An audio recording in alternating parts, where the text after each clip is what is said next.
പ്രിയപ്പെട്ടവരെ നമസ്കാരം. ഞാൻ അധികമായില്ല, ഒരു മാസം കഴിഞ്ഞതേ ഉള്ളൂ ഈ 2 കുമ്പളം ഇവിടെ വെച്ച്. ഇതിൻ്റെ ചുവടാണിത് കേട്ടോ.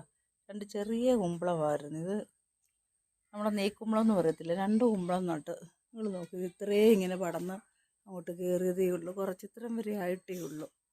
പിന്നെ ഈ ബയോഗ്യാസിലും ഒക്കെ അങ്ങ് പടന്ന് കിടക്കുക. പക്ഷേ ഇത് എളുപ്പമാണ് പൂ കുത്തിയത് കേട്ടോ. ഉണ്ടോ, പൂ കുത്തി കിടക്കുന്നുണ്ടോ, പൂ കുത്തി. അപ്പോൾ അധികം പടരിക്കൊന്നും വേണ്ട. പടരുന്നതിന് മുമ്പ് തന്നെ ഇപ്പോഴത്തെ കുമ്പളമൊക്കെ എളുപ്പം. ഇത് ഹൈബ്രിഡാണ്, നല്ലൊരു വെറൈറ്റി കുമ്പളമാണ്. അപ്പോൾ അത് പൂ കുത്തിയിട്ട് നമുക്ക് എളുപ്പം പറിച്ചെടുക്കാം.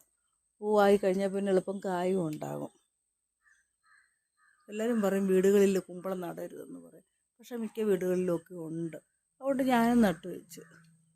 എന്തായാലും കുമ്പളങ്ങ ഉണ്ടാകുമ്പോഴത്തേക്കും നമുക്ക് പറിച്ചെടുക്കാമല്ലോ. നല്ല ഗുണമുള്ള സാധനമാണ്, ധാരാളം നാരുകളൊക്കെ അടങ്ങിയിട്ടുള്ളതാണ് കുമ്പളം. ജ്യൂസ് അടിച്ച് കുടിക്കാം നമുക്ക്, അതാണ് ഏറ്റവും ഇതിൻ്റെ അകത്ത് ബെനിഫിറ്റ്.